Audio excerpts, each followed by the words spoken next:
Hey, welcome to my run cast. Yesterday was a day off. It was really a day off. I did not leave the house, and I almost didn't even leave the couch. We took in a kitten.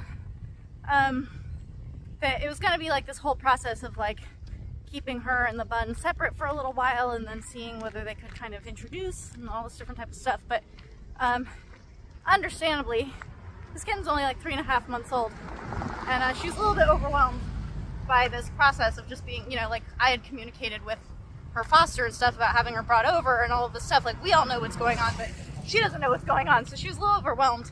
But she's incredibly sweet, and she just kind of like tucked herself into the crevice of between my body and my arm and just slept for most of the day, which caused me to nap a lot with the cat during the day. So I got a lot of rest yesterday, and man, I am exhausted today. Like, I am not.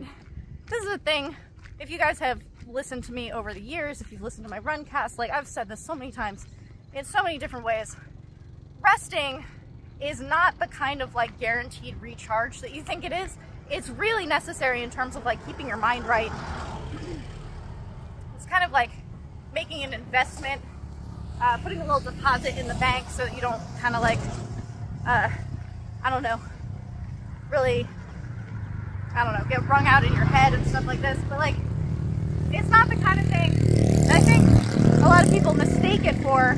Like, I'm tired, so I'm going to take the day off so that I can push hard tomorrow. It's like, that's probably not going to go that way. Like, you can take the day off so that you can do anything tomorrow kind of thing, but it's not really like, oh, I feel so refreshed, I'm going to go back.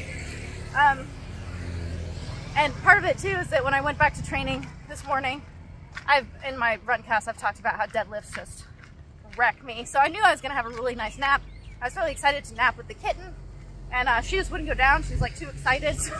She was just like making biscuits on my arm while I was trying to sleep, and then started biting me and stuff. So I napped. She didn't. But when I got to training this afternoon, because I'd done weightlifting with the deadlifts this morning, and then I sparred with Duuglas-Ittu, and it's really hot right now. Like, it is really hot. And it's only going to get hotter until basically May. April is just brutal all over Thailand. And it's getting there. And so when I'm training with Duuglas-Ittu in the mornings, it's like 10:30 in the morning, which is already really hot in general. But we're on the top floor of the building that we train in that has fans that just kind of blow hot air around, and it has a tin roof.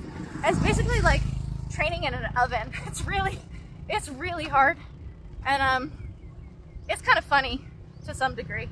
Sometimes when I don't have the weightlifting, we can meet earlier and it's a little bit less hot, but it's not like significantly less hot.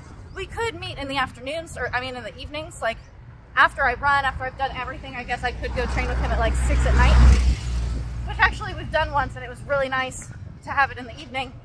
But trying to spar after everything, when I'm already like on this run home, I'm like, this is really the last thing I have to do for the day.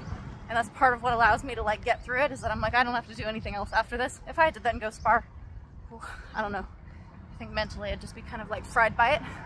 But the reason I'm talking about this, I was just at the gym, and I was really struggling on the pads. And Tapia is the kind of guy who, like, he'll kind of push you a little bit. Like, he'll kind of play with you when you're really tired to kind of like force you to perform away from your fatigue. Like, if you just fall apart, that's not good. Like, that's not a good thing. So he'll kind of like push on you a little bit and pretend like he's gonna make you really like excel past what you're capable of doing. But he is actually being a little bit gentle. He does like pull back a little bit for what you're able to do and not do. There are days that my kicks are really hard, and he can tell I have a lot of energy, and he's like, I'm taking that. He really pushes on it. And today I was just like flat. I had no energy. And I was like not even looking forward to clinching because I'm so exhausted. And I'm like, I gotta run home after this too. And I was realizing that this is worth saying. And I don't know if it's like fully a PSA, one of those like, I don't know who needs to hear this. But there are times when you are just completely spent, dead, tired. It's gonna happen. For people who menstruate, it's gonna happen regularly on a cycle. And for a lot of people, it's just your body kind of like hits walls sometimes, and it doesn't always make sense. You could be completely exhausted coming back from a break. You could be completely exhausted 5 days before your fight and you think that you need to stop, but really, honestly, just go through it because you get 2 days off before and you're going to be itching to go anyway. You're not going to be exhausted for your fight. That one's fine. But like, there's nothing wrong with you. Being exhausted, like being tired, is not an indicator of something being wrong. And I think that this is something that we kind of struggle with because we kind of assume that it's something that needs to be fixed. It's like, no, you're just tired. And like, your trainers, like Tapio, they'll kind of like tease you, they'll push on you, they'll like make you still do the stuff. Like, they're not gonna like be like, oh, you're tired, okay, don't hit the bag, just sit here. Like, if you're not gonna do any training, stay home kind of thing. They're still gonna make you do the work. But the thing is, they know you're tired. Like, if they've been watching you all week, or even last week, today's Monday, like I have no reason to be as tired as I am, given that I just had a day off. Like, nobody's gonna be like, oh, it's the beginning of the week, you shouldn't be tired. Like, they know you're tired. Everyone gets tired. And at the gym, honestly, you're not the only one who's tired. It's just like, who's performing it or not. Don't perform it, you know? I tend to kind of think it's really funny when I'm tired. It's not always funny. I laugh instead of crying kind of thing. Like, it was really hard at the gym. But I've also, I've been around enough that I can kind of like not take it so seriously for myself. Like, the way I treat being tired, I think helps my trainers understand what it is when I'm tired. Like, I don't get so terribly a sour face. I don't act like there's something terribly wrong if I'm tired. I'm like, yeah, you know, people get tired. I'm really, really tired today kind of thing. And I'll do as much work as I can. And then the work that I can't do, you know, like, I'm not going to be like blasting my knees on the bag as well as I could be if I was like really feeling good, but I'm still going to do them. And so I can have my trainers watch me, you know, discipline myself and understand myself, and me not taking it so seriously, and me not being like, oh, I'm so tired, I have to like complain about it and make everyone know about it. They treat it as it's like, oh, Sylvie's tired today, like, that's fine, she'll get over it and move on with it, and we'll like go to the next day kind of thing. And I'm not saying that this is how everyone is. I'm saying that it takes a long time to get there, but being aware of that yourself, being aware of how your attitude towards anything that's happening in the gym affects how everyone else's attitude about that thing is going to be. I had this really bad. I've talked about this before. I had a really hard emotional time with sparring, and part of it was that I never got sparring. Like, up in Lana, I never got sparring, and then when I moved down here, I never got sparring. And I've only been sparring for a couple of years, which is crazy. I was like hundreds of fights in when I started being able to spar regularly, and that was something that I had to kind of like create for myself because my gyms just wouldn't do it. But it is one of these things where like, you kind of aren't emotionally good at it or even skilled at it until you've done it a lot, but you do have to kind of like desensitize yourself to it. Someone asked me very recently, they're like, I'm scared in sparring. Like, how do you get to the point where you're not scared anymore? And I'm like, honestly, it's a desensitization thing. Like, you really just need to get in there and spar more.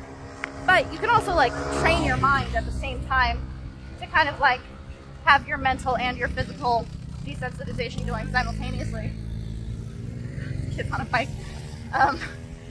But it's really hard for me. And so my attitude was actually really shitty because I was emotionally overwhelmed with sparring. And so me having this response, like me visually being overwhelmed and emotionally overwhelmed and not happy and pulling a sour face and being like really, really not into sparring, nobody wants to give you sparring when you do that. If you're gonna like pull a sour face and be like, I'm so tired, I can't do anything, either stay home, like either call it and be like, I'm actually not gonna go, or when you go, understand that people get tired, and being tired in a gym is a thing.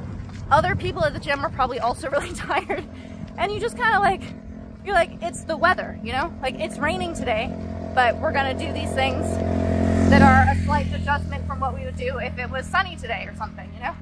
And I think that showing other people through your own attitude how to deal with something is really helpful, especially with the cross-cultural miscommunications that can happen in being a foreigner in a foreign culture. Like, I'm an immigrant here, you know? Like, whatever my Western habits are, whatever my ways of expressing in order to defend myself, or in order to, you know, not intentionally, but honestly to manipulate how people are going to respond to you.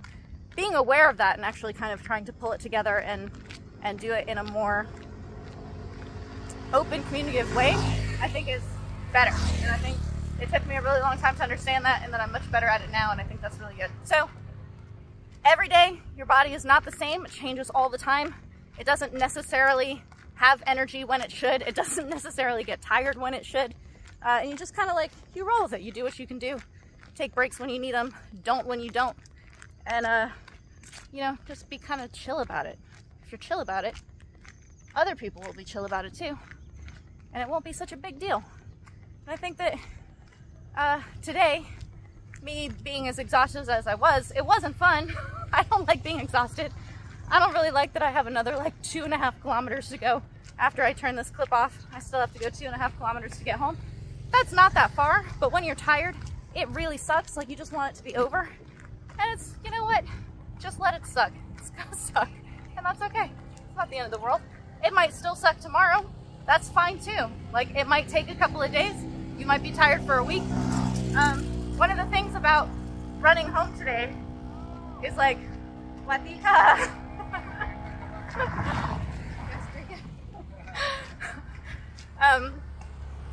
What was I saying? Oh, the thing about running home is I absolutely don't feel like running.